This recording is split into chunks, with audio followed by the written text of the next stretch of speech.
Mes grands-parents, mes parents, même moi avant, on a toujours fait un jardin, donc vous savez les variétés, les légumes qui pouvaient pousser à notre altitude. J'ai cherché plutôt une activité à faire ici, en restant ici. Et comme j'avais déjà fait mes études dans l'agriculture, j'avais fait un BTS technologie végétale, en fait c'est pour ça que je me suis dit j'essaye de faire du maraîchage en montagne.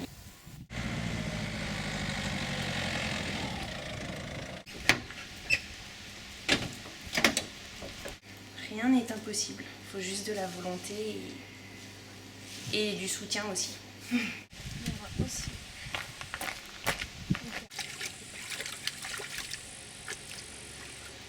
Être une femme, c'est pas facile dans tout ce qui est travail physique. Donc c'est pour ça qu'on a mis en place une entraide avec une autre maraîchère, Stéphanie, qui s'est installée en même temps que moi. Et on s'aide 2 demi-journées par semaine, donc pour faire souvent des gros travaux de récolte ou des gros travaux de plantation. Puis ça permet d'être moins seule. Mes produits phares sont essentiellement la salade, parce que j'ai beaucoup de restaurateurs qui m'en prennent et qui mettent mes salades à la carte de leur restaurant. Et j'ai également les fraises. Donc les fraises, c'est une variété très goûteuse, c'est la Mara des Bois. J'ai essayé aussi des nouvelles variétés, faire des tomates, des poivrons, des aubergines qui font assez bien sous la serre.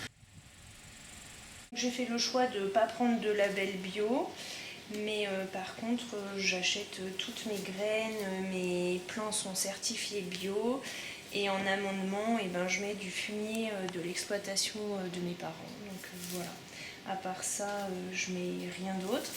Et en plus l'altitude limite beaucoup de ravageurs et de maladies, donc voilà, ça évite aussi des traitements. J'ai 3 types de clientèle. J'ai les restaurateurs, plus le monastère. 3e clientèle, c'est les adhérents au panier. La saison de vente est plutôt courte, donc la vente se fait de mi-mai jusqu'à mi-novembre.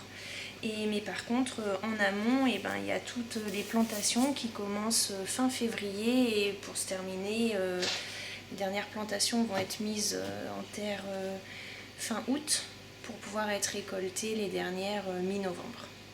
Voilà. Et après, pour l'hiver, tout est en arrêt, en hibernation.